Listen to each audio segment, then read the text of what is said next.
Friends, आज हम करेंगे क्लास 9 सब्जेक्ट मैथ्स का chapter number 6 that is lines and angle की एक्सरसाइज 6.1 का क्वेश्चन नंबर फर्स्ट। स्टूडेंट्स, ये वीडियो आप पूरी देखना।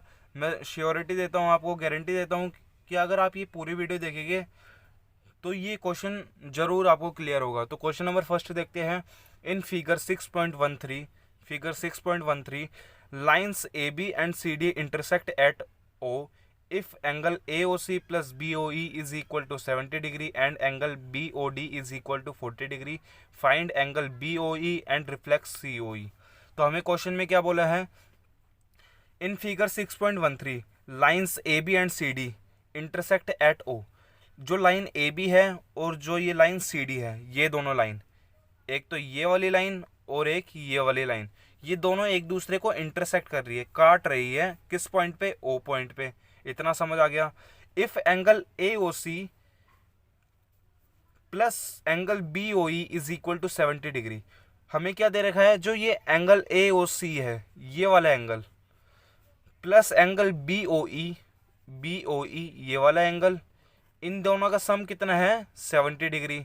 लेकिन हमें ये नहीं बता रखा कि ए ओ सी कितना है, बी ओ ई कितना है। इनका सम दे रखा है, तो ये दोनों एंगल हमें सम दे रखा है इनका। आगे बढ़ते हैं।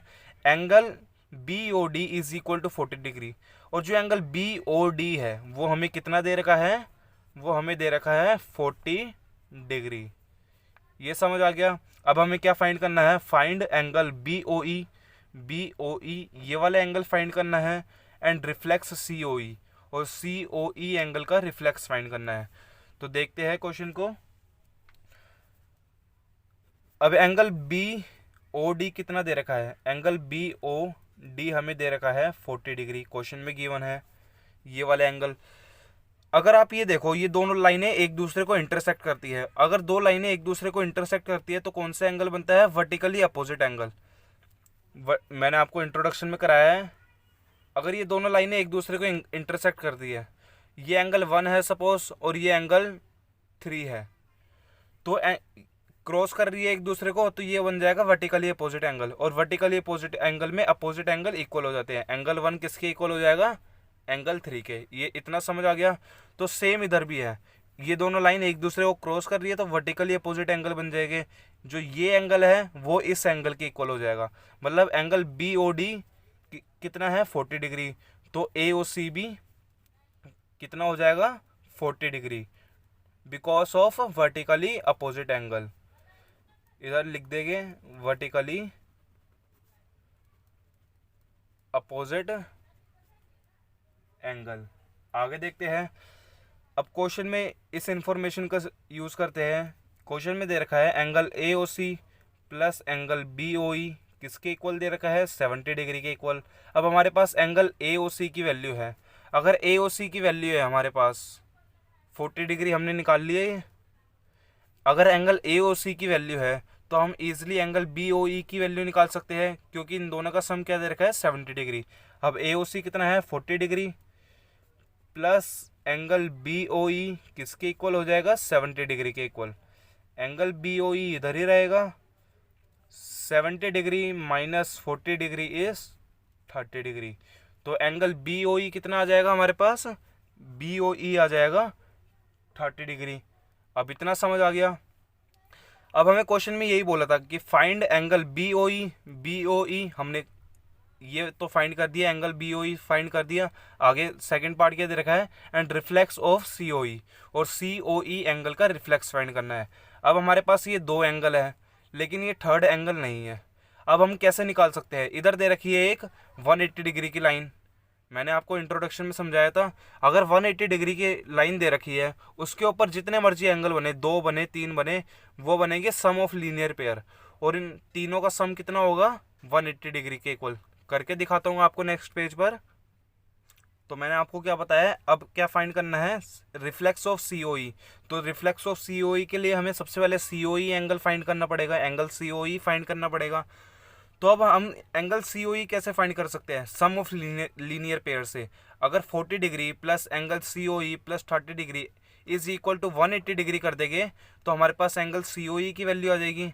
मैंने आपको इंट्रोडक्शन में बताया था कि अगर 180 डिग्री के ऊपर 180 स्ट्रेट लाइन के ऊपर एंगल बनेगी तो उसमें क्या लगेगा, सम ऑफ लीनियर पेयर। अब सम ऑफ लीनियर पेयर देखते हैं, सम ऑफ लीनियर पेयर। अब क्या हो जाएगा sum of linear pair, angle ये बीच में वो है, angle A O C plus angle A C O E plus angle B O E is equal to 180 degree. Sum of linear pair में सारे 180 डिग्री के इक्वल हो जाते हैं। एंगल ए ओ सी दे रखा है 40 degree, plus angle C O ई हमें निकालना है, प्लस बी ओ ई क्या दे रखा है 30 डिग्री। तो एंगल सी ओ ई 40 प्लस 30 70 उधर जाके क्या हो जाएगा माइनस का 70 हो जाएगा। तो एंगल सी ओ ई हमारे पास क्या आ गया, एंगल सी ओ ई आ गया 110 डिग्री। लेकिन हमने क्या निकाला है, एंगल सी ओ ई निकाला है, लेकिन क्वेश्चन में हमें बोला है रिफ्लेक्स ऑफ सी ओ ई। तो रिफ्लेक्स ऑफ सी ओ ई के लिए क्या करेंगे, reflex of angle C O E किसके इक्वल होता है, कंप्लीट एंगल में से हम माइनस कर देंगे एंगल सी ओ ई। ये आपको पता है रिफ्लेक्स निकालने के लिए अगर हमें किसी भी एंगल का रिफ्लेक्स एंगल निकालना है, रिफ्लेक्स निकालना है, तो जो कंप्लीट एंगल होगा डेट इज़ 360 डिग्री, उसमें से जो हमें जिसका निकालना है वो हम माइनस कर देंगे। तो 360 डिग्री कंप्लीट एंगल में से angle C O E minus कर देंगे, डेट इज़ 110 डिग्री। तो आगे रिफ्लेक्स ऑफ सी ओ ई क्या आएगा, ये 052। तो ये आ जाएगा reflex of angle C O E is 250 degree. तो फाइनल आंसर हमारा ये हो जाएगा। आई होप आपको समझ आ गया होगा। एंगल बी ओ ई भी हमने निकाल लिया और रिफ्लेक्स ऑफ सी ओ ई भी निकाल लिया। अगर वीडियो आपको अच्छी लगे तो लाइक शेयर एंड सब्सक्राइब करना। Thank you for watching this video.